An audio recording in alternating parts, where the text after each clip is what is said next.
I don't know if you guys have noticed, but has anybody noticed that the Department of Education has been really, really quiet since President Trump took office? Like when President Obama was in office, it was pretty solid that every few months we were getting some directives from OSEP telling us what we needed to do. OSEP is the Office of Special Education Programs. They would tell us, they'd come down with a new Dear Colleague letter, or they'd give us a reference memo, or they'd come out with some policy statement about how we were supposed to be doing stuff. It has been crickets and radio silence. There is like nothing. So I don't have anything new and earth-shattering to tell you. I don't know if that's good or if that's bad. So what I thought I would do today is I'm just going to tell you where to go find absolutely everything I have that I could possibly share with you, where you can go find it, how I update it, and then just give you some updates on where that information is and kind of how I compile that. And I know the last time I was here, I talked with you all about the Preschool Post, right? If you're a special education administrator, you hear about it every month from us. It's on your phone call. We try to give it to the ELCs. We try to give it out to everybody to share as much as they can. This is a short URL. If you don't already have the Preschool Post, like as a bookmark or as a link somewhere on your computer, this is the short URL that you want to use to get to it, okay? And then you can bookmark the page. You can make a list of, I have a list of like links on a page so that I can go to links and I can just look up what I'm looking for and hit it. I just keep it on my desktop so I know where I'm going. But this is the link. As I go through today's presentation, this is the exact same link on every single one of these. So please don't think you're getting like 3 or 4 different links. You're not. It's just this is the gold portion, and it's all one link because it's all one document, okay? I just wanted to make sure you had it in multiple places and locations. So on the Preschool Post, what is there for you for gold? Well, we had some time with teaching strategies. Obviously, that Zoom isn't there, but the webinars that they're going to produce for us will be. So when we complete those webinars at the end of April on exit and end of the year cleanup for your data in your classrooms, it will show up there. For right now, your contacts at NDE are myself and Katie Limbach. Katie is going to be leaving us as of May 31st to take on some additional or new experiences and activities. But Becky Zessen is still at UNMC. She is responsible for doing those transfers. So at the end of this year, if you have Bobby and he needs to move to somebody else's district, she's the person you're going to be sending the transfer to. Come next August, if you are not the district that sent Bobby, but you're the district that's receiving Bobby and you didn't get anything, you can call Becky and say, hey, this kid just moved from here and I need their records. And she's the person who helps you do that, okay? And then we are getting a new person. Her name is Kayla Parr. She will be starting with us in mid-June. She is joining the Office of Special Education. She is going to be helping me with Gold. That is part of her job, is her big thing. She's going to be the person who primarily we're going to send all the questions to, kind of like Katie's been doing for me. Katie's been doing a lot of the troubleshooting because I've been working on some other things. So Katie is going to help, is with us till the end of May, and then Kayla will come on. As soon as I know for sure what her email address will be, I will get it to you. And we'll make sure that we try and get that into the TA document if we can be creative and tie people in our IT department down to telling us exactly what her email address is going to be. So for Gold trainings, what's left for this year? We've got several. I've been doing administration trainings. This is something new we're going to be doing. Every spring, there will be 5 regional trainings. They're the exact same training, but I'll take it to 5 different regions across the state for administrators to go over, here are the reports you can run, here's how you exit people, here's how you do this piece, here's how you're going to use your data, here's what you might want to be thinking about, and we're going to go through that piece, and then there will be question and answer sessions after. We have 17 ESUs, I believe. Is that right? I always forget because there are couples that aren't there anymore, and I forget which ones, and I forget how many I need to subtract from the total. So, and math was not my big thing when I was in school. So, but roughly, breaking it down for every 3 ESUs, what I'm going to do each year is rotate. So if there are 3 ESUs near each other, I will then kind of break that down, and it'll rotate between those 3 in that region each year, so that I'm kind of hitting different groups every time. And what it will be is information for administrators in the spring on how to exit, answering all your questions, helping you troubleshoot stuff. In the fall, we're going to do a series of 5 regions, 1 training in each region for teachers. And that will be open to whether you're a new teacher or you've been here 20 years and you just have a question. Those trainings will be around how teachers should be using their gold data. How should you be using that? How do you make it work for you? If you've got to do it, how do we make it work to your advantage? What reports should you be using and how does that work? And then question and answers. Those 10 trainings total, 5 for teachers in the spring or in the fall, 5 for administrators in the spring, are all going to be in addition to the trainings that Gold puts on for us. So we're still going to have 12 trainings that Teaching Strategies comes and teaches you how to use the tool. The purpose of these 10 trainings is really to teach you how to use your data and how to apply the tool to what you do every day. Does that make sense? So there are still some trainings that are coming with that. Katie was here at the beginning of this week on the 9th for the administrator training in Kearney.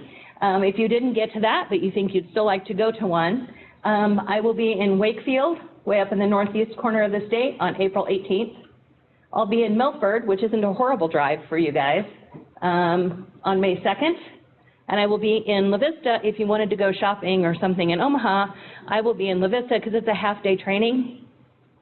I live a mile from the outlet mall, so shopping is kind of our world. Not for me, I avoid it like the plague, but it's a nice shopping mall. And then I'll be May 14th in La Vista. So if you're an administrator and you want some additional information or some help, you might think about trying to kip to one of those 3 that are still going to be going.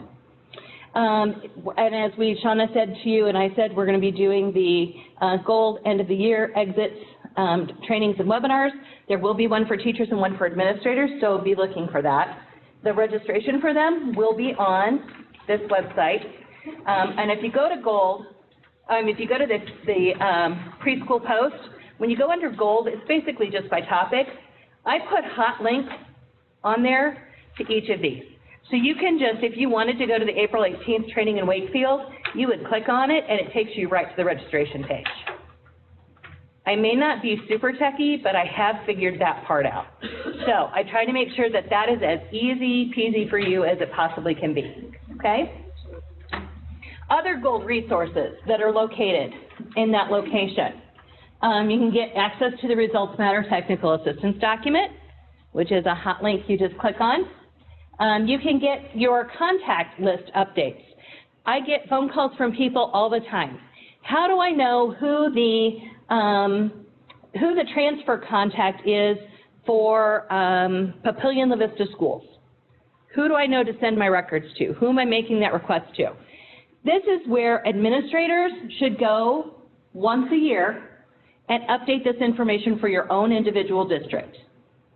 Even if your ESU person is the person who does a lot of your Gold stuff, please don't make them go in and do this. This is your data, your information. So this is who in your district is your online administrator.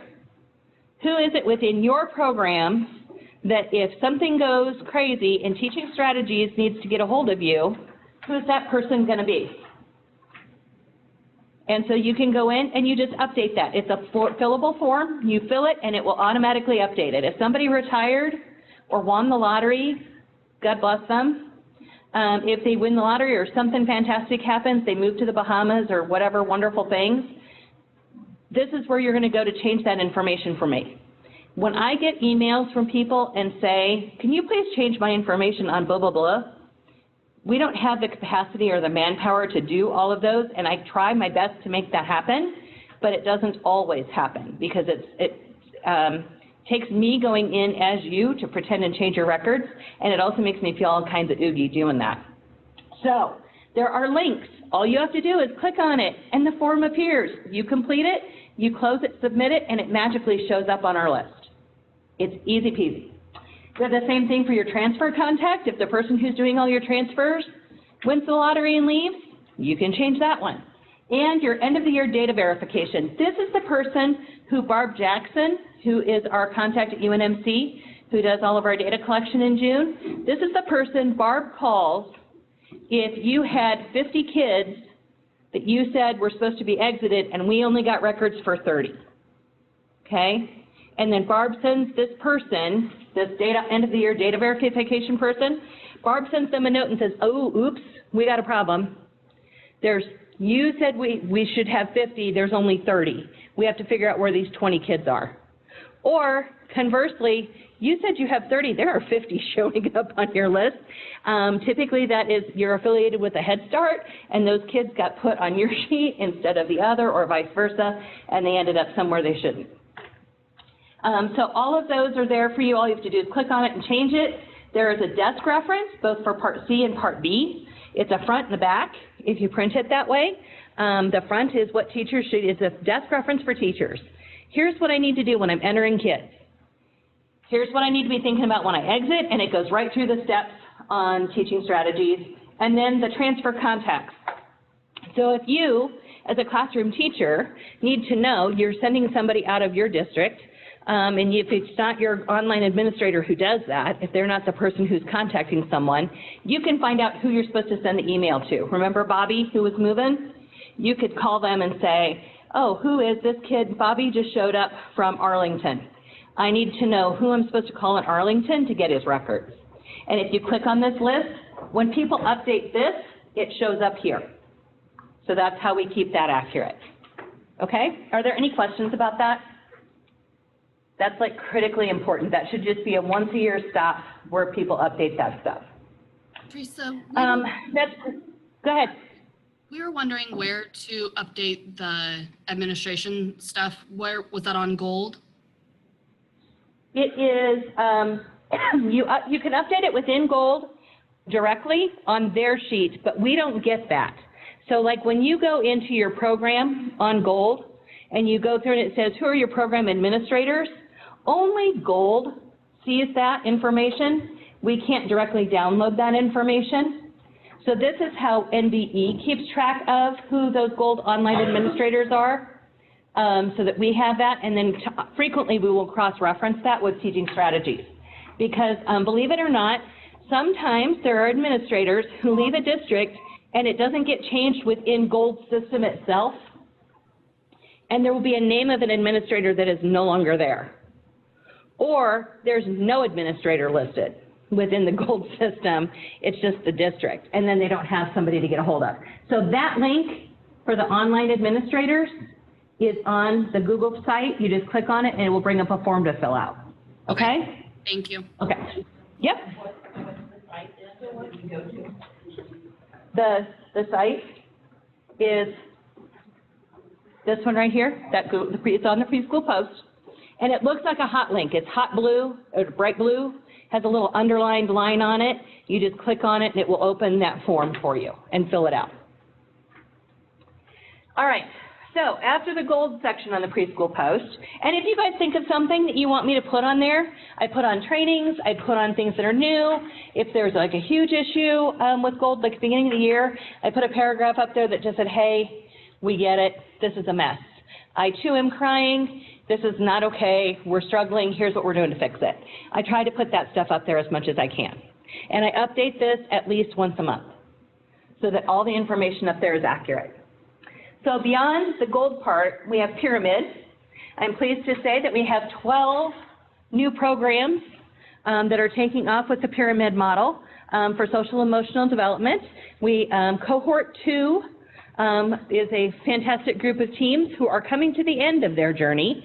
They will all be graduating from Pyramid implementation towards the end of this year. And this group is kicking off their beginning their Gold or their Pyramid journey they've been doing webinars for a year, doing leadership development and getting their leadership teams ready. Those teams are coming together with us here in Kearney at the end of May for 2 fun-filled, intensive days of kickoff activities because they hit the ground with teapots and observations and coaching and all that other fun stuff in August. So we're very excited, and we hope that all of that goes really, really well for them, and we encourage people to be thinking about maybe participating in the next cohort when it comes around. There are pyramid trainings that are available for teams. We offer TLC training. If you were part of cohort 1, or if you are part of a team from cohort 2, you are always welcome, invited, and encouraged to send staff to these trainings to keep your stuff going, keep everybody supported, make sure you have everyone trained.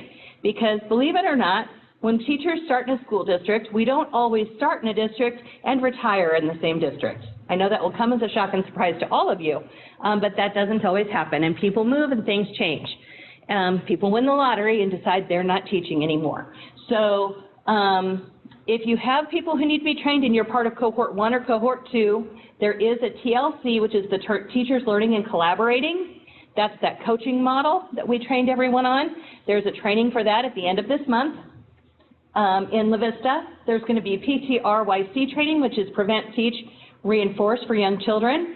That's also open to anyone from cohorts 1 and 2.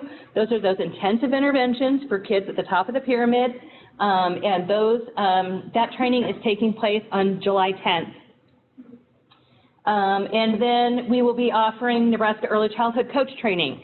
There are 2 sets of coach training coming up. There's coach training on May 1st and 2nd. That is the training people, if you want to, or if you're interested in becoming a coach for the pyramid model, if that's something you think you'd be interested in, or you want to do some early childhood coaching within your programs, this is the training you want to attend. It's Nebraska Early Childhood Coach Training. It's provided by, we have a mental health practitioner and an educational practitioner who co-present this. It's a 2-day training on how to coach in early childhood settings. It is not specific to any program, it's just specific to Nebraska. If you're coaching in early childhood, this is what you want to take. It's being offered May 1st and 2nd out in Ogallala, and it is being offered again in September, and the dates escape me, but it's being offered again in September on more towards the eastern side of the state. We try to go at about 1/3 of the way in and 1/3 of the way in so we kind of cover everybody. So it will be offered again. Followed up with that, about a month after coach training, if you're interested in coaching pyramid within your district or within another program, pyramid coach training, like how to coach somebody around the pyramid practices, is offered a month after this training. So we give the early childhood coach training, we teach you how to coach, we let that sit and percolate and roll around in your brain for about a month, and then we bring you back and tell you, okay, if you're going to use these skills to develop this project or this program and these practices, then here's how you do that. So this is the application of these skills. They also offer Step Up to Quality training at the exact same time. They're always back-to-back, 1 day, 2 days in a row. Either Step Up happens the first day and then Pyramid, or vice versa. So please look for those trainings, and those trainings are also listed on the NECPERS site. As you continue to go down the preschool post, there's stuff on inclusion, which is the other big thing we're talking about, the hot topic right now. Who can and cannot go to kindergarten, or needs to or does not need to go to kindergarten next year? This is everybody's favorite topic. This is the topic that makes parents freak out a little bit, right? Because what is the rule? Who can tell me? What is the rule for kids who should be in kindergarten this coming fall? Must reach age 5 by July the 31st. Yep. So if any child in your preschool program has reached the ripe old age of 5 by July 31st, they are what we call kindergarten age eligible, meaning they are eligible to attend kindergarten. Are kids required to attend kindergarten in the state of Nebraska if they are 5 by July 31st? No, they are not. When is attendance in kindergarten required? 6 by when? Yeah. So if during a school year, so if next year, right, during the 2018-2019 school year, any child who is going to turn 6 years old before January 1st falls under what we call compulsory attendance in the state of Nebraska. There are no options. The government says you must be in school at that point. It can be public school, it can be private school, but you need to be enrolled in a kindergarten program or grade above that by that date, or for that in August of next year, if you're going to turn 6 before January 1st. Does anyone have a question about that? Because you would not believe how many phone calls we get every year with somebody who has a 6-year-old that pops up on their October 1st child count and classroom report, and then I get the phone call of, well, now what do we do? You enroll them in kindergarten immediately because they were supposed to be there. This is kind of off topic, but there are some families who don't want to do kindergarten, and then they come to the school and they want to enroll in first grade. Do you have conversations about that? That is our next part. That's actually kind of addressed in this. Okay. So these 2 documents are on the preschool post for you, okay? The first document talks about these rules, okay? The fact that once you're 5 by July 31st, you're considered kindergarten age eligible. That means the expectation is that child's going to go to kindergarten. Yes, parents don't have to. It is not required for them at that point to register their child. They can wait until the following year as long as their child is not turning 6 by January 1st.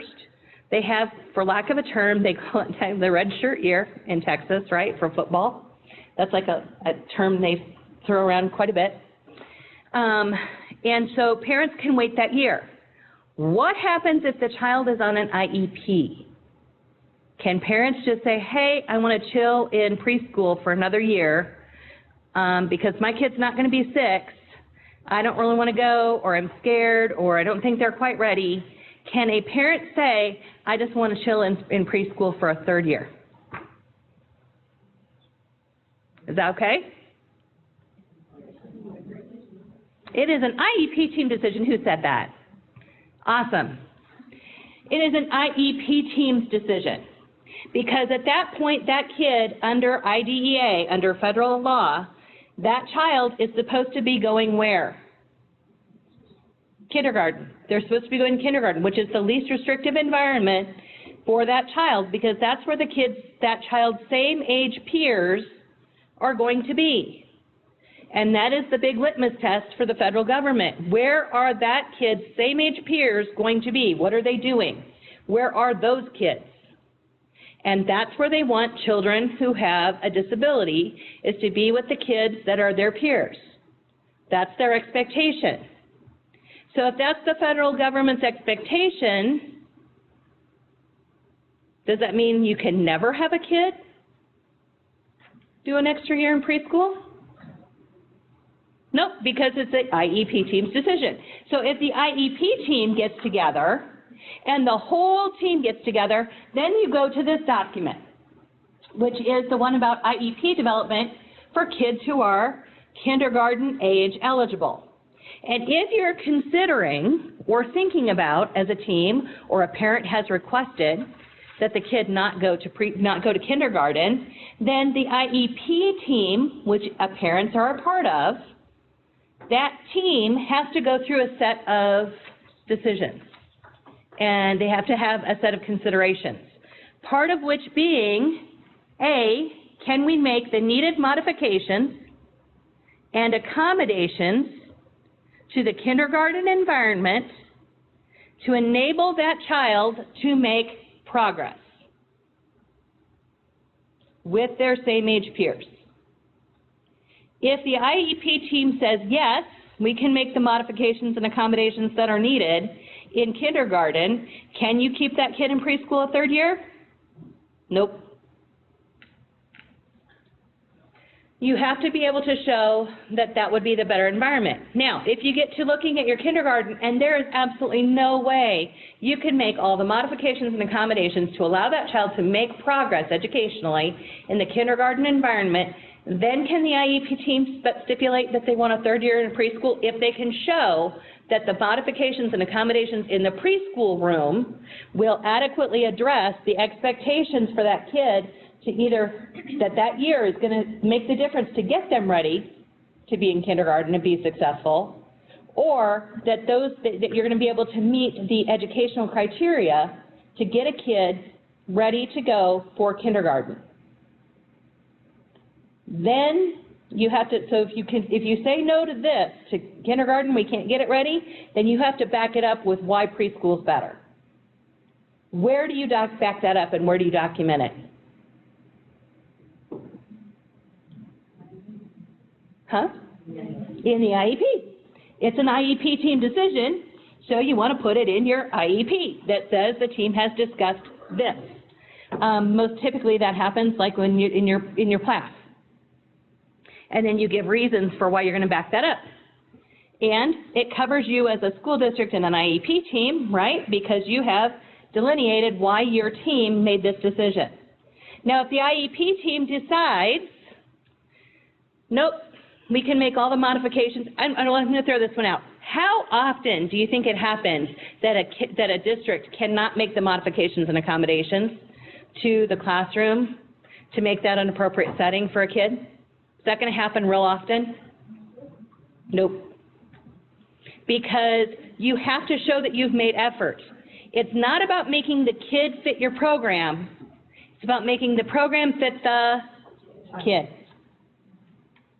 So it becomes really difficult to say, you can't say, well, we don't have enough money.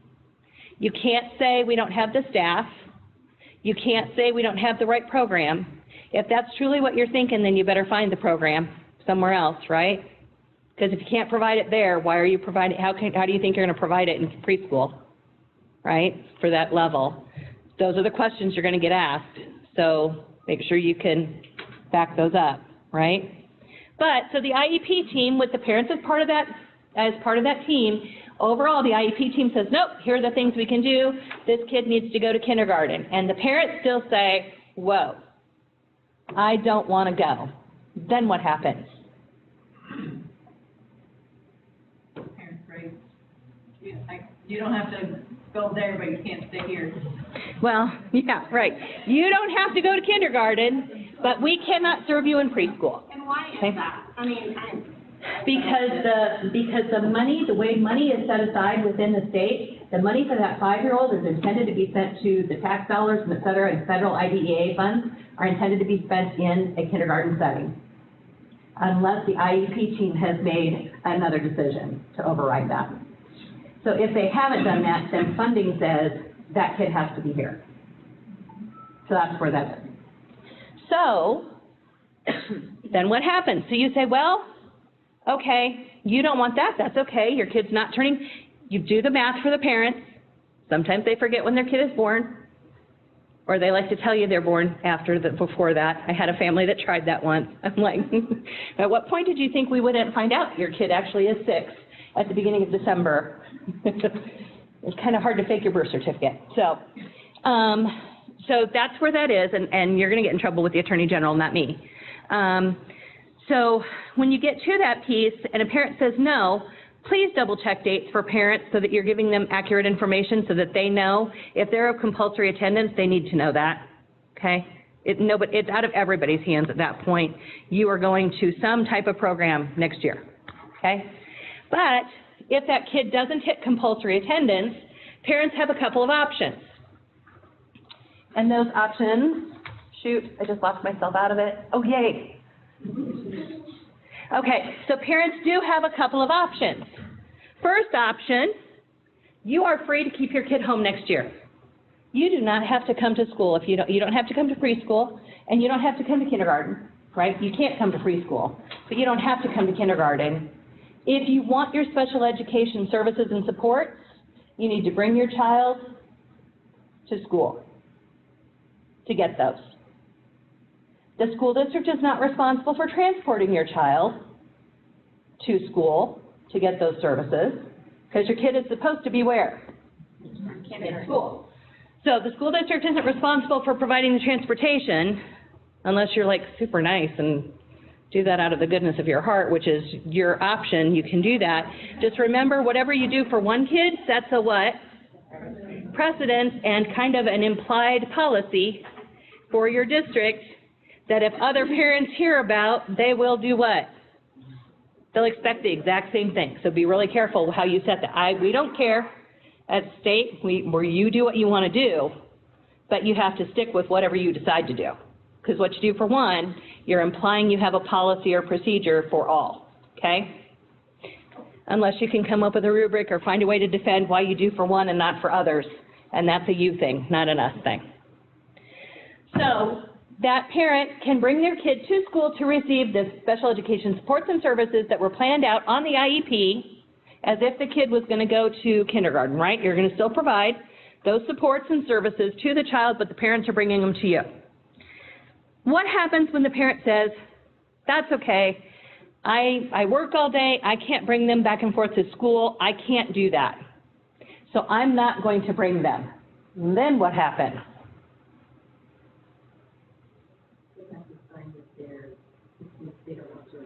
Okay. Then they are withdrawing consent for the provision of services.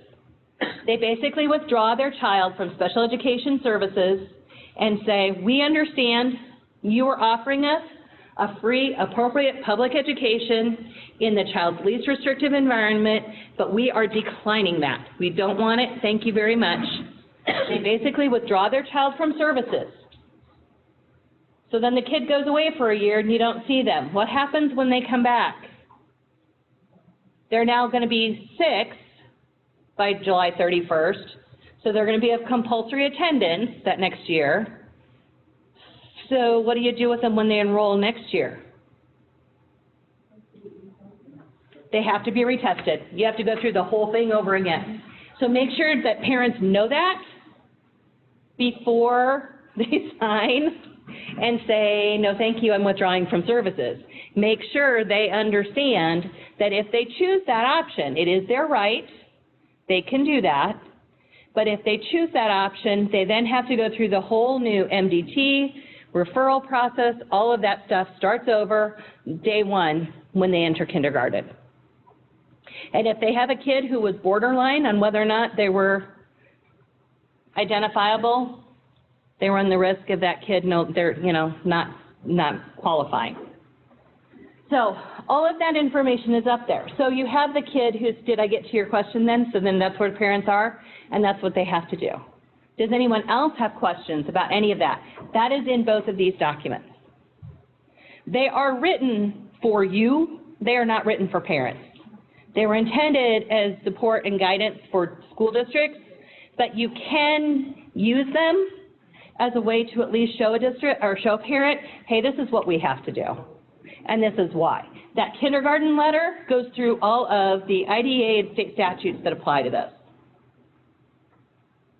and has a lovely paragraph on the back page that says, parent choice is not a valid reason to retain a kid in preschool. It blatantly, just right out there says it. And then has the last paragraph that says, explains those two options I just gave you, okay? And then this document is the one that takes your IEP team through what they need to do, if they're considering it. But if administration wants to allow that third year in preschool, some of their reasoning might be that we're not federally funded completely, so they have some say as to if they offer that. If you are using any state or federal funds for your preschool program, you fall under these expectations. Does that answer it easily enough? Teresa? Believe me, we take a lot of questions about that, and we get a lot of phone calls between the Office of Early Childhood and our office. We get a lot of, I've been on the phone with a lot of administrators explaining to them how this works. Cheryl. Yes. What if a parent chooses to do a private preschool that receives no funding from state or federal?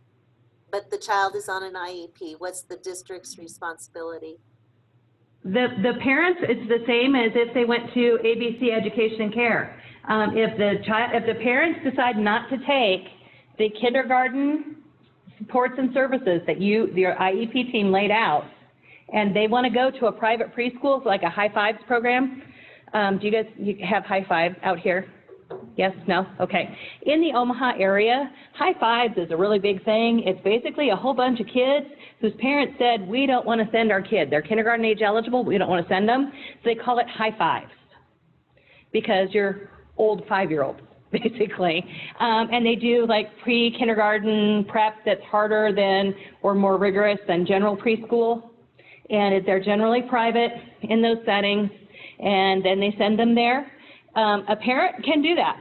They can send them. You are not obligated to provide services in that location. If, as a district, you wish to provide services in that location, that's on you. You can decide to do that, but you are not under IDEA or Rule 51 obligated to do so. Does that make sense? You are obligated. It might be a community partnership, it might be a whatever, however you work that out. But remember, that comes into your policies and expectations and your procedures. You are required to provide FAPE and LRE. Where you are required to provide that is in the setting the child should be in due to their age based off of where their peers should be. Does that make sense? Okay, did that get it, Cheryl? I love the way you pop in and out of frame, by the way. Yes. Did that answer it for you? Yes. You sound hesitant, but okay. If you want to talk more about it, you can give me a call. And that goes the same for anybody else. If as you percolate this and, 2 hours from now, I will be driving. But if 2 hours from now that thought comes up, call my number, send me an email, and we can chat, okay? I have that conversation with a lot of people. Teachers who are crying because they really think a kid should stay with them. Believe me, I get it. We get attached to them, love them like they're our own, but it's not always what's in their best interest. Administrators who want to drive something different, and parents who are really struggling because they want what's best for their kid. And we need to remember that. Those questions come from the heart. We're not trying to be mean. We're just applying the law and applying it the way it was intended, okay? While trying to be supportive of families to do what they want to do and make their individual choices, all right? Which is why we don't get in the way if you decide you want to provide those services at a setting. If you're doing what's best interest of that family, then great. That's your choice, okay? All right, which brings us to the other habit. God, inclusion's a bummer of a topic, isn't it? Like, we go from you can't go to you can't stay in preschool to now let's talk about when we kick you out, right? When we shouldn't. Suspensions and expulsions, I know we talked a little bit about this previously. Suspensions and expulsions are a big thing. But remember when I told you that there have been crickets and silence, radio silence coming from OSEP? Prior to Donald Trump's election, there was a regulation that was being put into place by the Office of Special Education Programs that said all school districts had to be reporting certain types of disproportionality data. Like if we are over-identifying kids with disabilities out of a certain race, gender, ethnicity, et cetera, we had to report that, right? We're also supposed to report if we are suspending or expelling them at a disproportionate rate. We've always been expected to report this, but with the NSSRS system in the state of Nebraska, I know this is just going to come as a complete shocker to all of you, but it's not that accurate. We get a building's data.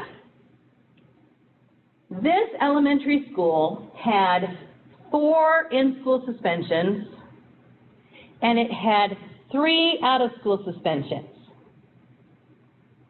But you don't know, it might have been the same kid 7 times. It might have been 7 different kids. It might have been the preschooler we were supposed to report, although you could knock me over a feather if it was. Because we're required to report that for preschool kids. Anybody want to take a guess on how well we report suspension and expulsion for preschool? How many times does a teacher send a kid home because Bobby's having a bad day and the principal doesn't even know that kid went home because the preschool teacher just called the parent and said, yeah, maybe let's just start over tomorrow. What did you just do? You suspended him. And I say him because boys, it happens to boys at a disproportionate rate as opposed to girls, because most of our early childhood teachers are girls. We relate to them a little better than Bobby the Billy Goat, who likes to jump all over everything. And I think the hardest year I ever had, I had 15 kids in my classroom, 13 were boys, and 2 were girls. Those 2 girls, I think, spent the entire year at the art table out of sheer survival. Because those boys were everywhere, and they were, for lack of a better term, and I realize this is a stereotypical, but they were all boys. And they were there in the afternoon, so some of them were cranky and tired because they really kind of wanted a nap. So what happens when you're cranky and tired and you're overtired, but you're not going to take a nap? What happens? You escalate, right? And then all your friends escalate. We had the biggest bottles of ibuprofen in my desk that year ever because my paras and I were popping those things like jelly beans, trying to keep up with those guys. In hindsight, they were a really, really fun group. And I didn't send anybody home. I wanted to send me home, but I didn't send any of them home because I couldn't deal with their behaviors. But when we do that, that's suspension. What happens when Bobby's just really getting on my nerves, and I look at Bobby and I say, why don't you go down and visit the counselor for a couple of hours? I think she would love to hear your story about the dead rabbit you found in the backyard, right? I only share that because we had a little guy who found a dead bunny rabbit on the playground and brought it in. Oh. It was show and tell. He was going to share. And I was like, okay, yeah. We had a burial. We had a burial for the bunny. And then we thoroughly disinfected everybody, right? And talked about how if we, in rights and respect for them no longer existing, we let them lie where we find them and tell somebody who can properly bury them rather than bring them into the school because that's not where we would properly bury something. So it became a lesson, but the minute you send that kid, you didn't call the parent and send him home. Is that still a suspension though? Yep.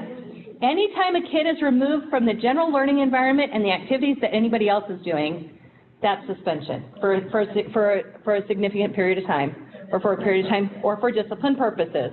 Yeah, if you send the kid to the nurse because they're puking, you didn't just suspend the kid. That was just survival, and you want the kid to go home and be healthy, right? But if for discipline purposes you've asked the kid to leave, even if it's a soft one because they're making you crazy, that's still really discipline purposes, right? You're saying, I can't deal with you right now, you need to be elsewhere. That's suspension. The only difference is if it's in school, they didn't leave the premises. If it's out of school, parent came and got them, right? What happens when I call and say, we've really been working on this, and Mom, I just think maybe this isn't the right fit for Bobby. I've heard of this program about 2 miles away, and they're fantastic with kids with a lot of energy, and I think that would be a really great fit for him. Would you like me to help you kind of investigate that program? What did I just do? I did a soft expulsion, right? I did a soft expulsion because I am suggesting, nudging, encouraging that child to go away permanently, right? Please disenroll from my program and go somewhere else. That's a soft expulsion. If I come to you and say, I had it, today was it, I can't do this anymore, I'm really sorry, this isn't a good fit, but you can't come back on Monday. What was that? That's a hard expulsion. That is I'm not even giving you time to work with this.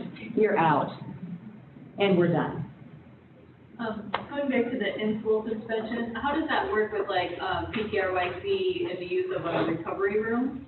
if you are using things and some time away as part of a plan for a child to manage their own feelings and emotions, that is not considered a suspension. That's part of your plan to help a child learn to regulate, right? The problem is if I write in every time Bobby annoys the crap out of me, I'm sending him to the counselor's office. No, that does not count. That has nothing to do with helping Bobby learn how to internally regulate. If Bobby truly gets overwhelmed, sensory overload, and we can all probably think of a kid on the spectrum, right, who hits that point, that kid just needs out of the environment to be able to pull it together. That is something you're doing to teach a child how to regulate their own behavior and modify that so that they can continue with the school day. That's part of their plan. That's not what this is. Okay? How well do you think school administrators report those 4 things we just talked about? How often do you think that gets entered into NSSRS for a preschool kid to say that we have now reported successfully our suspensions and expulsions for these preschool kids? Yay us. I'm willing to bet about 1 or 2%, right? It just doesn't happen. Nobody sees that on their radar, right? We don't see it for what it is. It's just something we think we're doing to be kind to the kid, we're doing it to be kind to ourselves, we're doing it to be kind to other kids, we're doing it to be kind, we're doing it to do whatever, or we don't have the training, and rather than saying we need the training to deal with this, we're just not going to deal with it at all. And so in that piece of it, we don't report it for what it is. Well, guess what? The federal government says we have to. Well, they've always said we have to. We just haven't done it well. Because remember my example of the elementary school had 4 in schools and 3 out? Oh, I don't know what that means. What I feel comfortable about is when I get together with other preschool IDEA 619 people from across the nation, none of them have good data either. So I'm not feeling as bad, right? Well, so because in the spirit of the, remember how Trump put out the whole, we're going to go through and review every regulation that's ever been put in place by the federal government, and every agency had to go through and get rid of things that were redundant or that put undue burden on the people or programs. This rule, that expectation that we would report it, we were supposed to accurately report all suspensions and expulsions for kindergarten through age 21 by coming August 1st, 2018. Everybody was supposed to have that in place. By August 1st, actually July 1st, 2020, we were supposed to have a perfect plan in place for all of our 3 to 5-year-olds in the state of Nebraska. Bear in mind, that includes the kids that you're serving in ABC, early education and care, who has no requirement to tell you if they have suspended or expelled a kid. But you're going to be required to report whether or not it happened. Congratulations. Nobody knows how to do that. We're all trying to figure it out. If it makes you feel any better, we keep asking, OSEP, hello, here's the 3 to 5 population here. We get this here, hello, how are we going to do this? And they don't have answers for us. They keep telling us, send us a letter and we'll get back to you. Okay. So, in the spirit of reviewing regulations, they have now pushed everything back by 2 years. So the school age requirement has now been pushed back to July 1st of 2020, and the preschool requirement for reporting all of this has been pushed back to July 1st of 2022. During that time, the Office of Special Education Programs is going to review that regulation and make sure that what they're asking schools to do actually identifies what it is they intended it to do. So it may change between now and then, but if you've heard about it and you knew that was looming on the horizon, please know that it has now been postponed officially for 2 years, okay? When we hear more about it, we'll let you know. We are continuing to work on trying to figure out how that might work or how that might look, but it's going to be an interesting process. The suspension to preschool pipeline has also been called the preschool to prison pipeline, and about a gajillion other things we've called it. We are presenting, Christine and I are presenting it at the Nebraska Young Child Institute in June, and we're going to be working on converting it to an online format in kind of like a Moodle lessons so that you and your teams could use it on your own when you want it.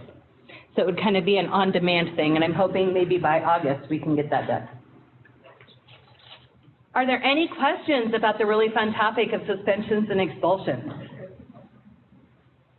Everybody feel clearer on what that is so that you would recognize it now when you see it? Or stop yourself when you start to think about calling Bobby's mom to come get him? To realize that there might be something else you need to do? How would it, I, as an administrator, don't have access to NSSRS? Yes. So how do I get that? There is supposed to be, and I'm just going to be very honest, within each district, there's supposed to be some mechanism for how you collect that information, and there's supposed to be someone within your team who's responsible for uploading that information. So that would be one of those things I would go back and say during an administrative meeting, hey, by the way, how are we collecting this information and who's uploading it? And with the new release of Advisor and the dashboard, I guess that's supposed to be different, like in how that works for districts to be able, but I know districts aren't required to use dashboard or Advisor either. So that's one of those things in kind of that transition piece, but I would advise going back to your district and find out how exactly, because I believe that's different everywhere, depending on how that gets uploaded. Someone is uploading it for your district, I just don't know who that is. It could be, and here's the other beauty part, sometimes it's somebody's secretary who has no idea what she's putting in the, no bashing to secretaries, right? But sometimes that happens. You're told, hey, here, submit this data, and you have no idea what you're submitting, you're just putting numbers in. And that happens too. So if, and people are saying, like mandatory, if you're only placing for services in your district, someone moves out of your district, but they still want to send their child, are you still expelling them if you tell them they're not allowed to come back because they're no longer? No, because Nebraska is an option enrollment state, but it does not apply to preschool. So if. Preschool is not option enrollment. They don't have the, Said no, right. I can still say no and Yep. not expelling them. Well, if the parent decides to disenroll their child and take them to another school district, then that's the parent doing that. Your district If, have priorities like that set up in place, so they take all in-district kids first, and they could exclude out-of-district kids or not exclude. It's Right. up to the district to decide that. but whom you allow to enroll is up to you, Right. but it is not a guarantee that a parent who, I can't just go to Christine's district and say, hey, I live across the county line or district line, but I really want my kid to go to your preschool. Christine has the right to tell me, no, I'm sorry, that's not an option. But then come kindergarten, I can maybe go back and say, hey, Christine, I'd like my kid to go, and she'll be like, okay. Okay, but it doesn't apply to preschool. All right, so the last fun thing on the preschool post, when you go there, is all kinds of guidance. These are all the guidance documents, everything that was coming out of the Obama administration prior to President Trump's taking office. All of these things are up there. They're links. All you have to do is click on them and you get the document, okay? Everything that comes out and comes to me, I try to put on here for you. So pretty much anything I get, I try to share with you. This is where you're going to go find it. If there's something that comes out, maybe I missed it, maybe, I don't know, I haven't put it up yet, send me an email and say, hey, can you add this to it? And I will be more than happy to add it too, okay? But these are the things, there's topics on preschool, least restrictive environment, the Dear Colleague letter, there's a memo on preschool and the response to intervention. There's a policy statement on inclusion, there's a policy statement on suspension and expulsion, and there's stuff on early learning in ESSA. So all of that is up there. It is fun reading. Some are short, some are long, but everything I come and share to you about the expectations we have for you come directly from that, or based off of Rule 51. I don't see that Okay. on here. It's, if you scroll way down to the bottom, there's like a whole bunch underneath inclusion. There's like some paragraph writing, and then way at the bottom there are links. There's just like a laundry list of them. You find them? Okay. All right. Thank you so very much. I know that wasn't like really exciting, but that's the place to go back to. If you have stuff or you think there's something up, put it there. If there's something you'd like to see, because I do have some stuff on the Nebraska Early Childhood Workforce Commission there about how we're working to try and improve education, pay, et cetera, for all early childhood professionals.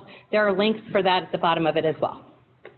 Make sure that link is in the book section, In the what? in that, our guidance book. Everything Oh, A link in the TA. in the TA document? Yeah, we could do that. That makes sense. Right, I mean, I've heard the preschool post writing the link I could get on. Oh, yep, and that's why we try to make, it is, anybody with the link can see everything that's on there. And then I try to set it up the other way, so. In the TA document, I think, at least then people would be more aware of it. Yep, we will try to do that for you. Well, we will make that happen. How's that? And if it doesn't work, if you guys think of a better way, I hate flooding people's emails with stuff. I'd rather if you see something come from me out of an email that you know that's something you probably really should open and look at, rather than, oh my God, it's the 30th email from Teresa this week and it's just some more of this whatever. That's why I try to put it all up here so you can access it 24/7 when you want it. So if there's something I don't have up there that you think would be helpful, please let me know and we'll try to make sure it gets up there for you. Okay? Updated every month? Huh? Yep. Updated every month? Yep. It's updated by the time the special education director call on the last day of the month. I try to make sure it is updated by that call. Sometimes it's getting updated during the call because I'm sitting there listening to everybody and putting in other stuff, but yeah. So usually by the last day of the month, I'll update it for the next month. And I don't take stuff off of it unless it's no longer relevant. Like if there was a regulation or for one of these Dear Colleague letters or something, the OSEP came out and said, oh, disregard this, then I would take it down. Otherwise, I'd just leave it there. Okay? Thank you, everybody.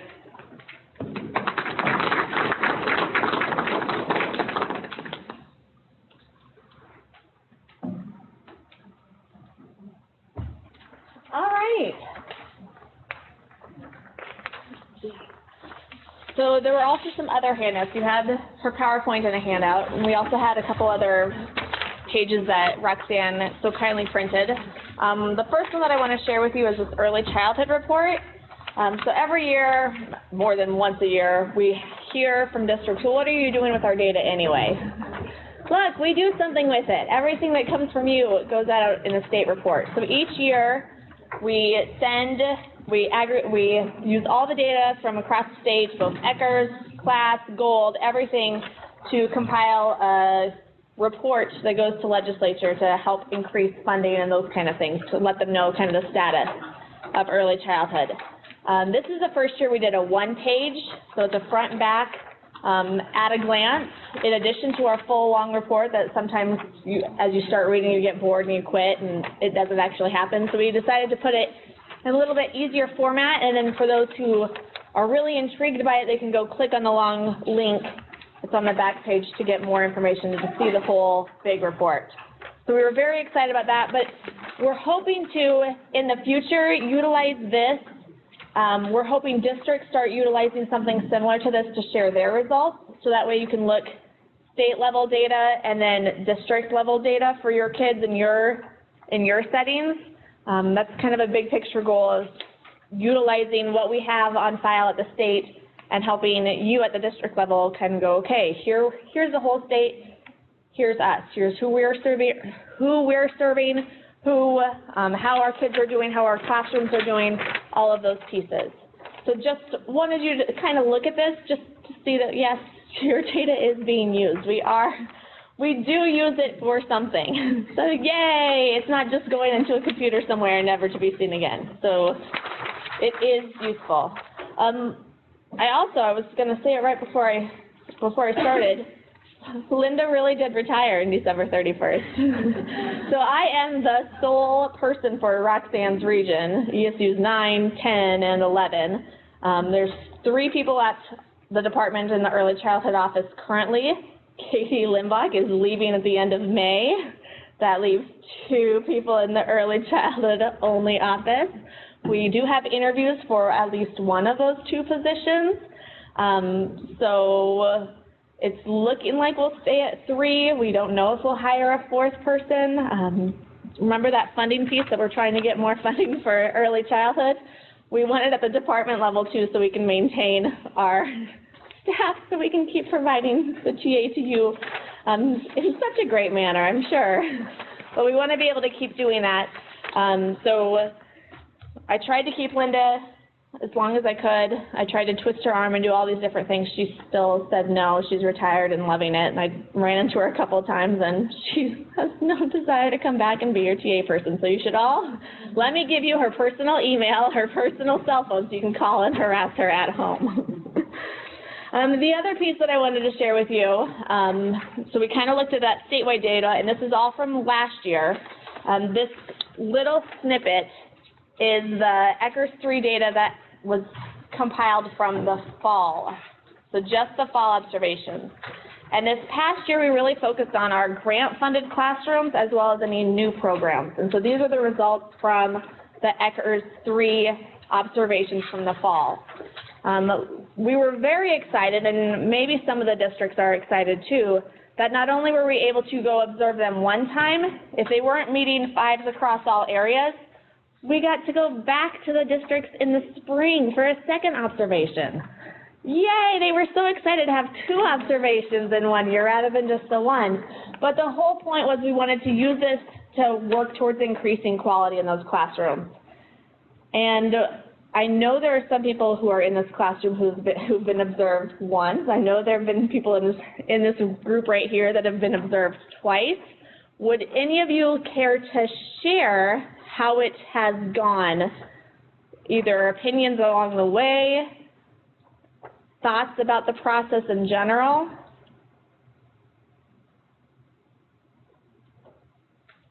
We did appreciate that the same person came in the fall as in the spring, and it wasn't a different person. That's just for us anyway, I don't know if that's true. I think that was mostly true. That was another thing we really worked to do, is that the same person was going in the fall as in the spring to kind of really be able to focus in on that bias, and bias isn't the right word, that one person might have, but they would see the same kinds of things both times and see improvement. You're using one, while all of our observers maintain reliability with our state anchor, some people have strengths in certain areas, and so it allowed them to, you could really see that growth, hopefully, in all the classrooms. And we are seeing growth.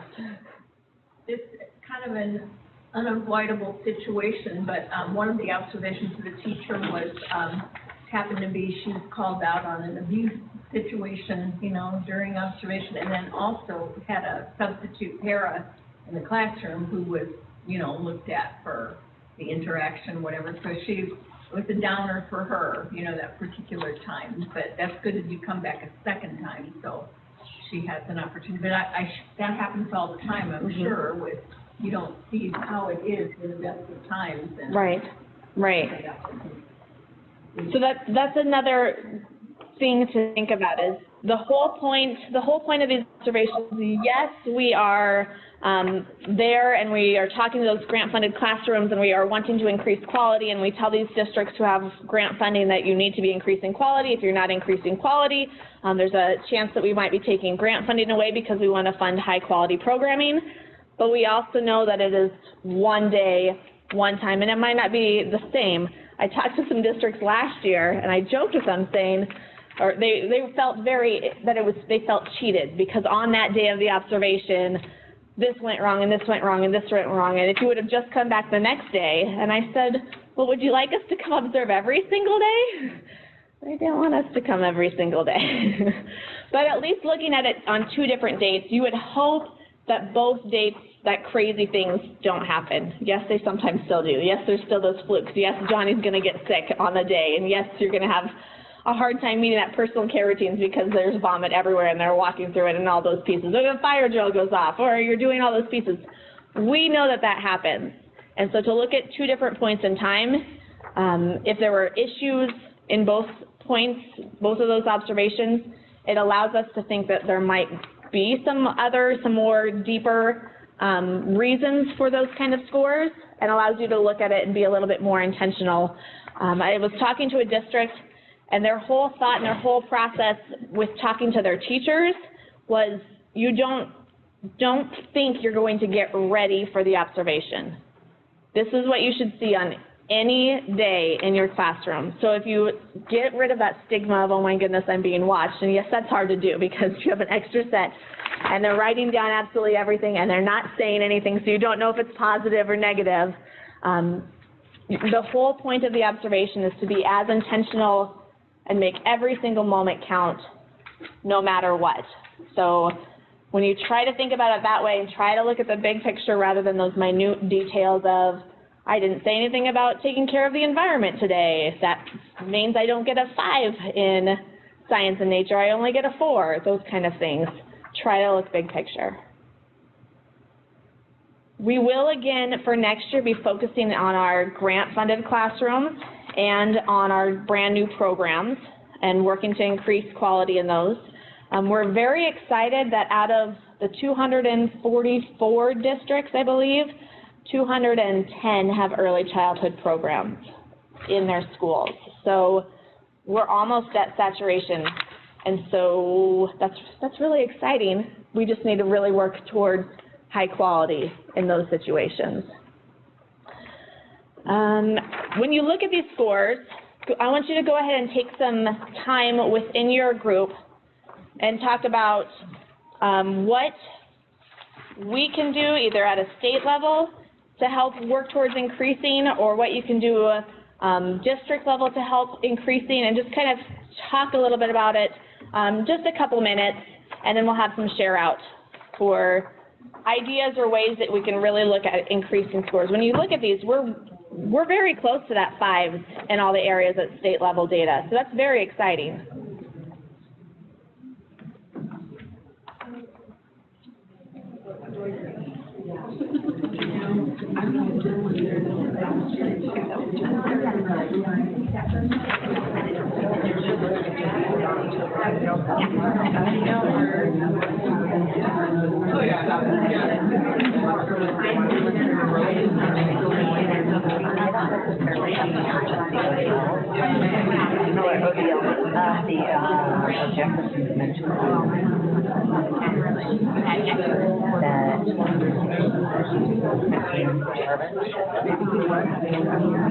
And I will wait till they're very end.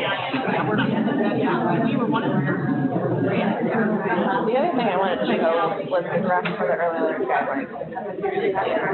Hold up. I do. And that is shared On the office of the early childhood website on the front page. Okay. I will get you there. So then I'll save that one for the very end too. Okay. I will take that and then lead into yours. Just one second. Lovely.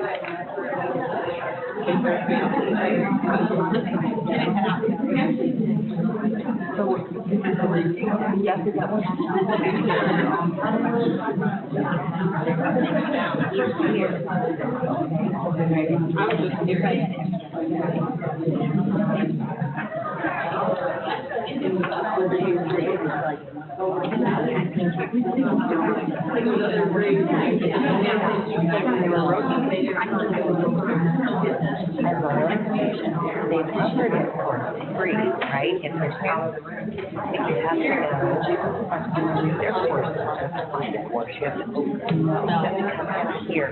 Then look, it's fair.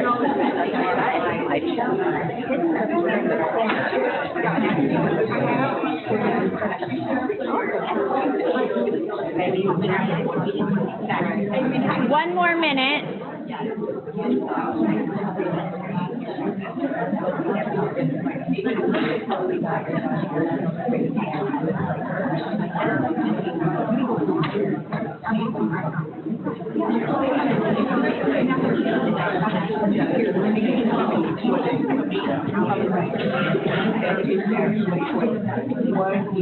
remember going over it. I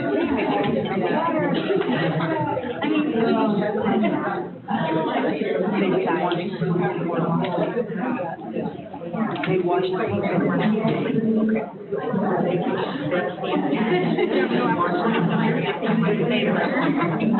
You know, but I don't know. That was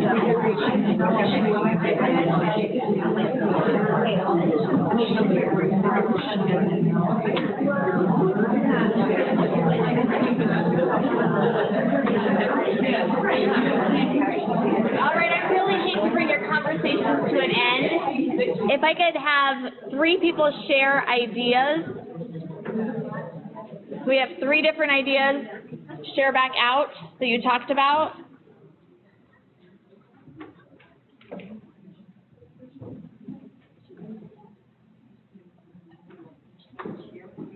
I just want 3 volunteers. So we have 3 total ideas, and then I want you to send your ideas to me personally. But I want some more conversation of your best ideas. So a volunteer share one of your ideas that you talked about. What is it in personal care why is that in the lowest? What is in personal care that's dropping that low? I mean, I guess. Yeah, so that's what we talked about. But I mean, is there something else besides that? But I mean, washing your hands is one of those things you could talk to them about it every single day, and they're still probably not. So the story that I always share is I had a teacher who the very first time she was observed, she got 5+ in the hand washing across all the areas. And we said, tell us, we need to know, what is your secret, what are you doing? And so she said, we talked to the health department, and they came out with a black light, and they did the germs conversation with the kids, and so you could really see it. Well, that's awesome. We'll share that everywhere. Went back the next year, and she was observed again, and did the same lesson, and her kids didn't care. Her kids didn't care at all. I don't care. Look at this. I'll pick up this lollipop and lick it off the floor. It's no big deal. It's fine. Here, share my lollipop. You can lead that horse to water. You can't make it drink. Yes, do you understand? But think again, big picture. Yes, that hand washing is very important. Why is it very important? Because we want everyone to be healthy and wash their hands. We want adults to wash their hands. The thing, go into an adult restroom at the airport especially, and you're seeing the people who don't get soap or don't do it, and you're just like, those kind of pieces. But try to think big picture. It's hard when you have 3-year-olds who, we're lucky that they're even attempting it. We're starting that lesson, but that hand washing is huge. Safety shows up in that one, so then thinking about your playground spaces, if they're on inappropriate playgrounds, that shows up in personal care routines. If you're sent out on the 4th grade equipment because that's what your district has in the building that you're at, that's where you're at. Meals and snacks and sanitizing, making sure that piece is all taken care of. So that's why it's so low. It's a challenge.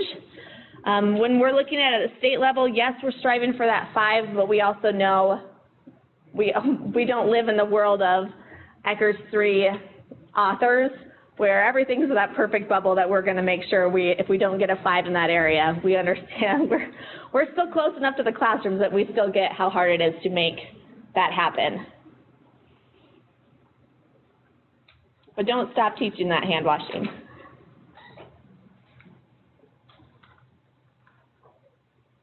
I guess my first thought would be that is that the interaction scores are highest score. Mm-hmm. So I think that's awesome because I think that's one of the most important things in the preschool program. Most definitely. They don't care how much you know until they know how much you care. And so when you think of early childhood, when you think of preschool, you think of that interaction piece. And so yes, that's really, really high. So we're doing that really, really well. Now let's make every moment intentional and start working on increasing those other scores too. They know you care now. But yes, good observation.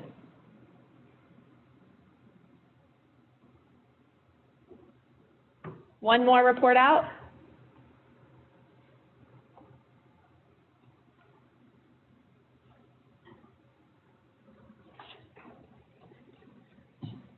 I was a teacher, I know wait time.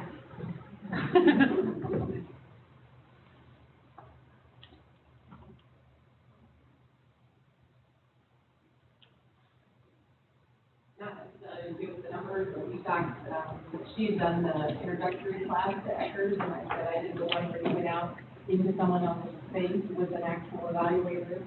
And she got, first one was the most important, and I thought second one was the most important. Whichever way you like to learn yourself, both of those are good.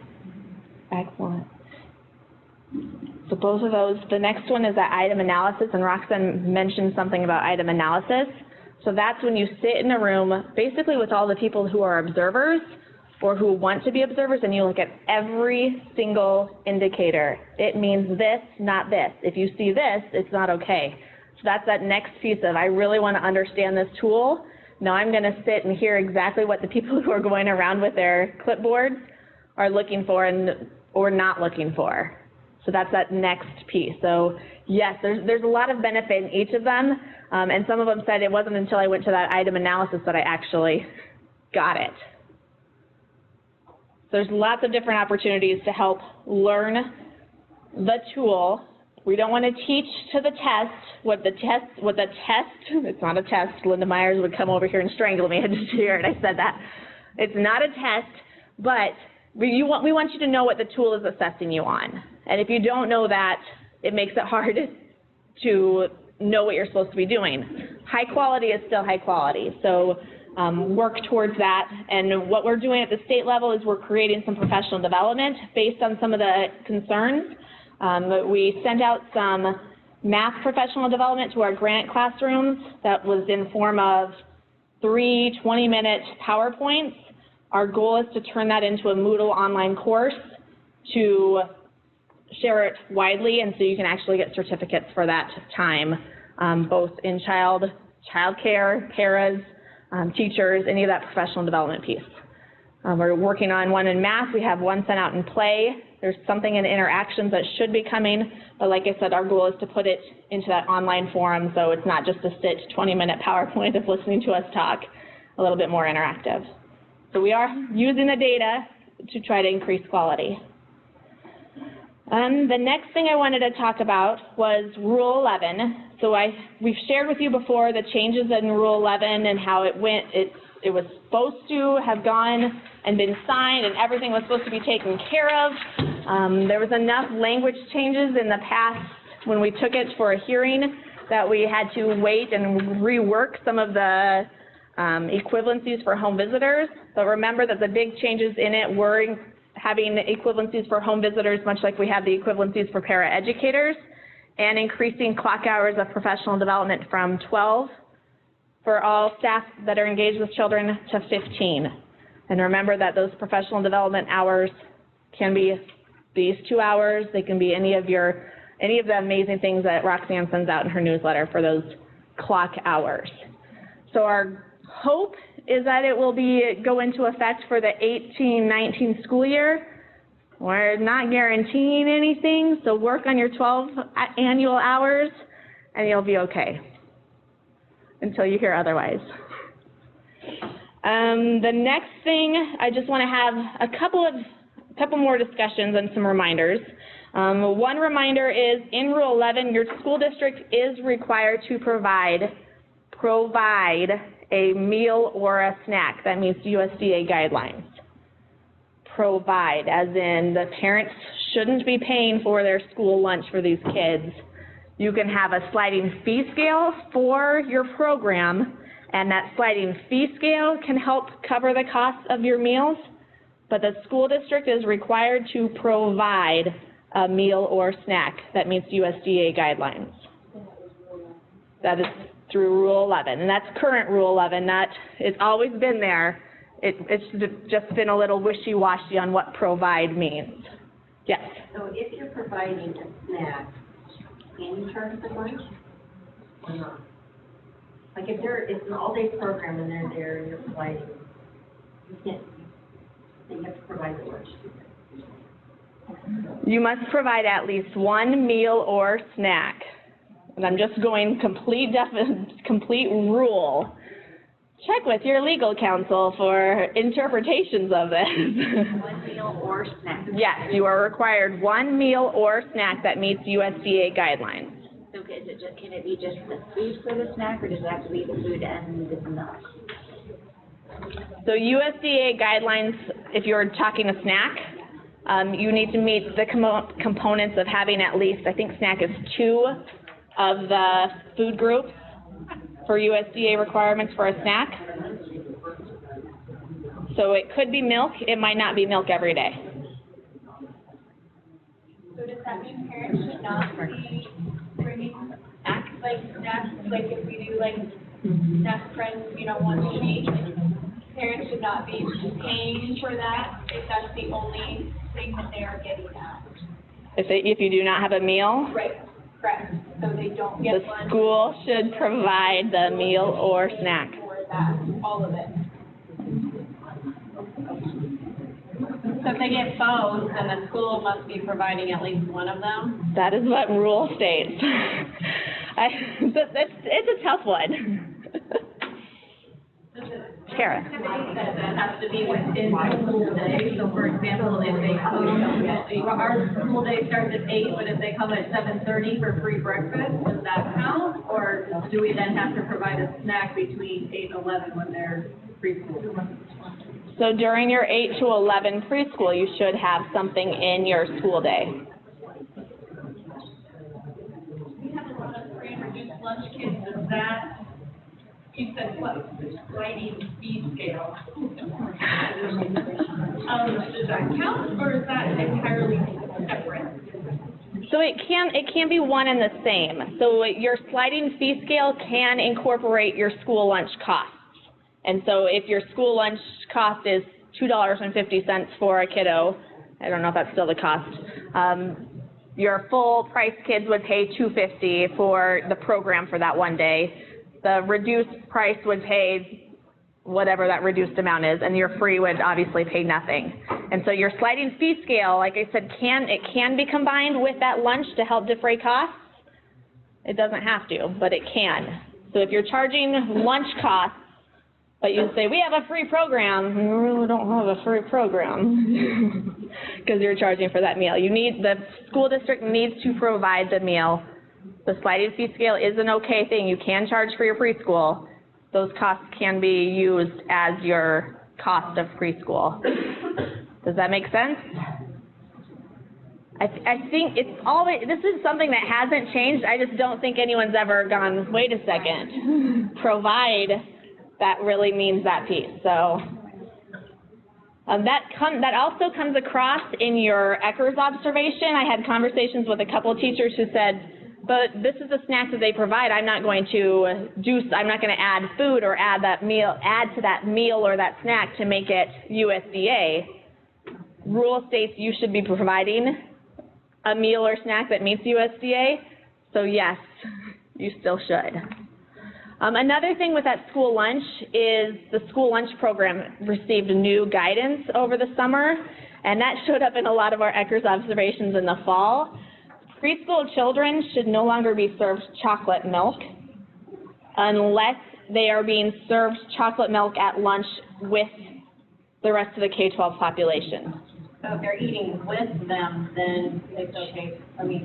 So if you're eating if your preschoolers are in the cafeteria and there's other kids in the cafeteria at the same time, you're still okay with chocolate milk. If you do it in your classroom, you have to follow child care reimbursement rather than school lunch because of the age of kids, which means no chocolate milk. Don't get mad at me, this is not my rule, this is all school lunch federal guidelines. This is not a Christine and Rule 11 thing. So your cafeteria people should know this. This was a huge training that went out over the summer. But my exception was I had an autistic child who, to eat with his peers, we chose to not go to the lunchroom. Mm-hmm. But then so we had to go back to the white only because I can tell you a lot of the kids are mad at me. So she had to go back to using white only because they came back to the classroom for it We went to meet the needs. We went to a different commons area to meet the needs of a kiddo. This is that painful time. So in child cares across the state, across the nation, they are no longer allowed to be served chocolate milk. So this is that painful year where they remember they always had chocolate milk. What do you mean you can't have chocolate milk now? It'll get better. They'll phase out of that. I promise. And again, not my rule. This is federal guidelines. Another thing, and I'm looking at the clock, so we won't probably have as much discussion time as I wanted to. Potty training. This is a question that's come up a couple of times. You cannot exclude a child from your program because they are not potty trained. Because if they are not, regardless of their age, if they're not potty trained, what other risk factors might they have? What kinds of things might you be teaching them? So if that is one of your priorities, don't put it as a priority, get rid of it. No, potty training is not allowed to exclude a child. Is that written somewhere so we could show friends? It is not specifically listed under our expectations or in any rule, but it is a general expectation that you would not exclude a child based upon their ability to potty train or not potty train, because if you're using public funds, you should be serving all kids for public school, right? And as Christine said, if that kid has issues and isn't potty trained, we should probably be looking a little deeper. And absolutely, if that child is on an IEP or has been identified with a disability and is having difficulty learning that would not be something you would exclude a child from a setting for. You wouldn't kick them out of kindergarten because they aren't potty trained. Yeah, I wish.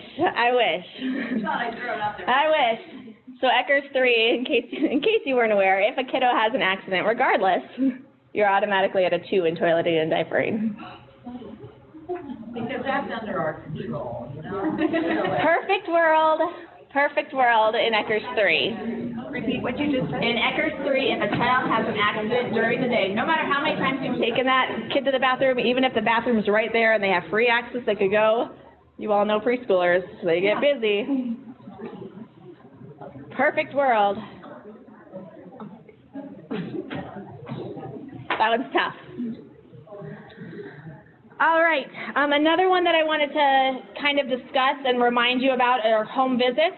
Remember, you are required to have 2 home visits in Rule 11.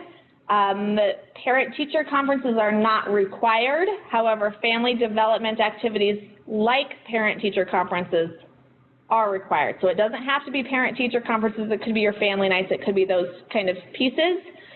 But 2 home visits are required. It also goes on to state that if you can't determine, if a parent decides they don't want to have you at their home, your next point is a place that you mutually decide upon.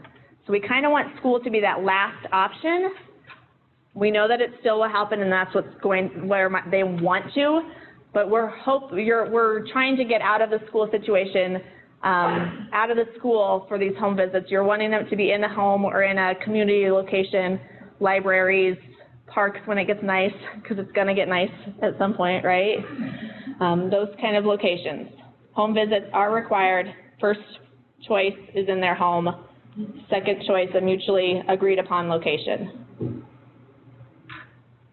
So don't put out a letter that says, hey, would you like to do parent-teacher conferences in our school or home visits? Don't do that.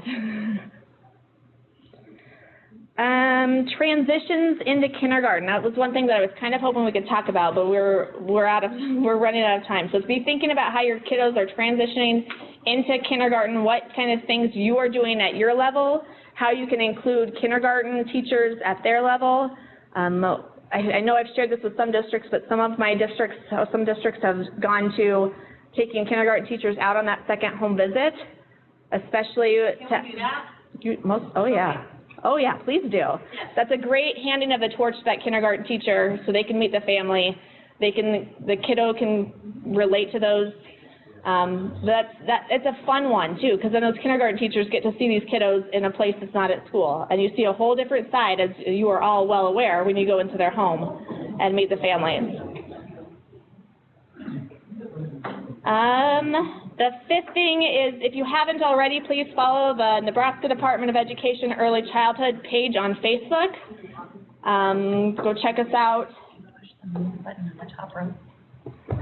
That's one thing we would like you to check out. One last thing for me before I pass it back to There's your home. Teresa is that in case you weren't aware, the Nebraska Early Learning Guidelines are kind of your standards for your preschool program. Yes, you've heard of the Nebraska Early Learning Guidelines. Excellent. If you haven't, keep faking it. Keep tell me you have. They are currently being revised. So I see Teresa, or I see that Roxanne's trying to get rid of hers.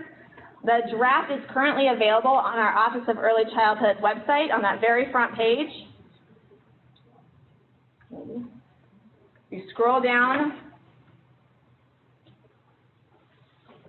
Early Learning Guidelines Revisions, you can click on the draft. We're excited. It's going to encompass both birth to 3 and 3 to 5, and it's going to be spiral bound on the short edge. So when you open it up, you'll have the development and standards for the kids, birth all the way through your 4-year-old preschool, kindergarten age eligible.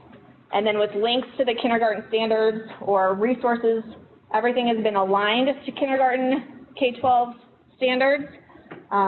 We are accepting any kind of comments on the early learning guidelines right now until Monday, April 15th. So if you have lots of free time and over the weekend, we're really excited about the new draft. It looks really neat, and this is still the draft form, so they're still working on some formatting and polishing.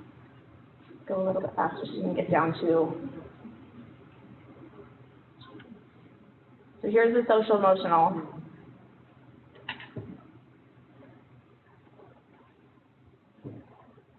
So it has the birth to 9 months, 7 to 20 months, 18 to 36 months, and so that's on this page. And then on the other side, it has 3 and 4 and 4 to 5.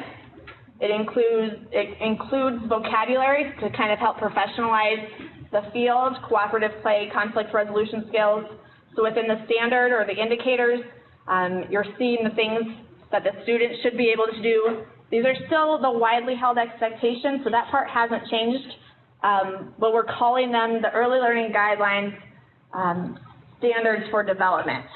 So you officially have standards after these go into effect. So when the K-12 world is talking about their standards, you officially will have standards to rub back in their face and say, yes, we have standards too. So that's one resource that I wanted to share with you and to give you an opportunity to go check it out. Tara. Will there be a goal alignment with the goal objective? Gold already has. Gold already has aligned it.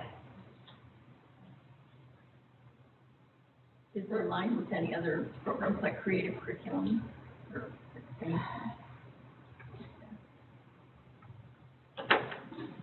So here, at the very end of the document, it shows all the things that it has been aligned to.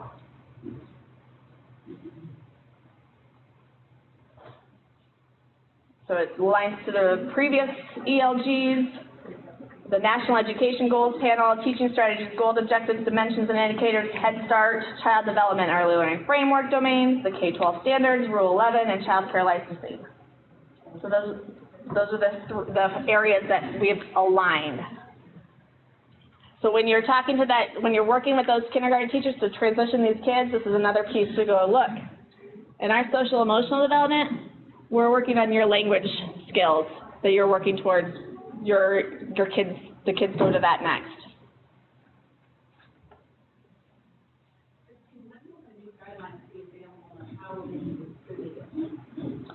So they will, if you go to Early Learning Guidelines trainings, you'll be able to get those. They'll be available online. They are currently, I think it's planned to go to the May State Board meeting for approval, I believe. I'm trying to remember. May State Board for approval, just like they do with the K-12 standards. They were presented the information at the April board meeting, so it'll go to May for approval. And then they'll be available online if you want the online version.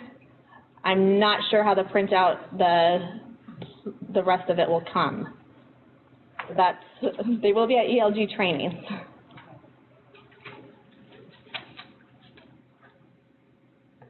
All right. And then the last thing we wanted to share, and I want to apologize, Christine, because I know we ran long on the first part. So you should have had 15 minutes more. If you want to stay for 2 minutes, when Shauna told you that you can buy the ODL, that's the objectives and dimensions for learning from teaching strategies. It's normally a $150 book, and they're offering it for $75. If you want to stay for 2 minutes, I'll show you how to find the progressions for free on your Gold website. And then if you want to go by the ODL, you can, because it has all the research that backs up where it came from. But I'll show you real quickly where to find it, because it is buried in such a way that if I tried to describe it to you, you will never find it. So if, when you go into your Teaching Strategies account, and this is our Teaching Strategies person who does our training, showed us how to find these. So if you go into the Development tab, and it brings up all those lovely, it gives you Integrated Reliability or My Courses, right? You're clicking on My Courses, and if you just make yourself a list of these things to click on, you'll end up getting where you're going. You're going to scroll down to the green one that says Objectives for Development and Learning.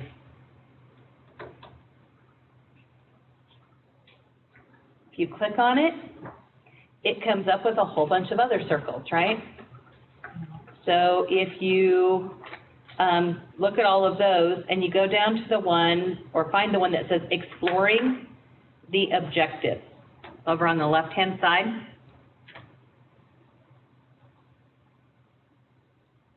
Exploring the Objectives.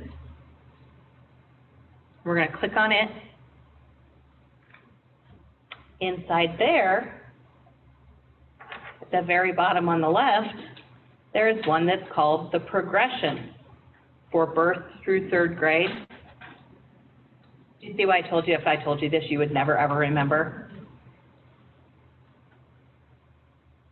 Okay. You're going to the Progressions. If you click on it, it gives you a PowerPoint. It looks like a very bland PowerPoint. You're going to hit the next key. On the second page of the PowerPoint, hidden way up in the top corner, like I think they call these Easter eggs in games, right? I don't play games, so I don't know. But way up in the corner where it says Resources, if you click on it, it will give you a list of Objectives for Development and Learning, Birth through 3rd grade. You can get the Spanish version of it.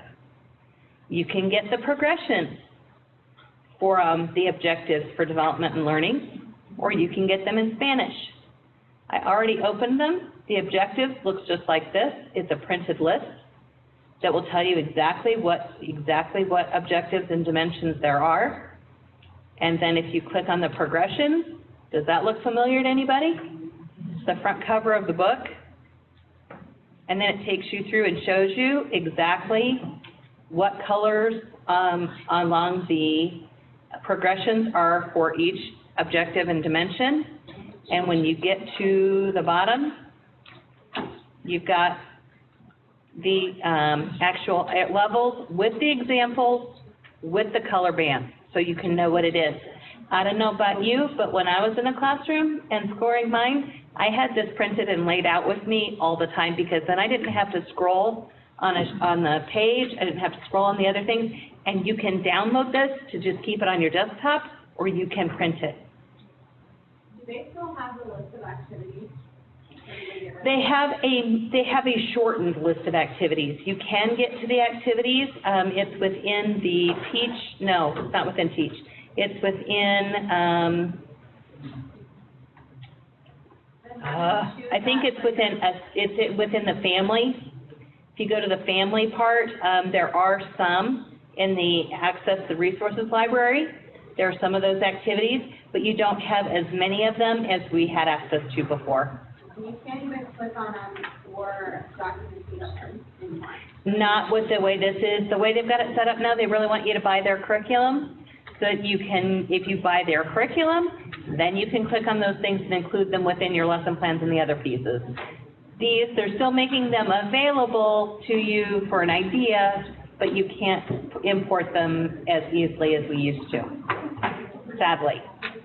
But if anybody's interested, I would highly encourage you to go find this little spot.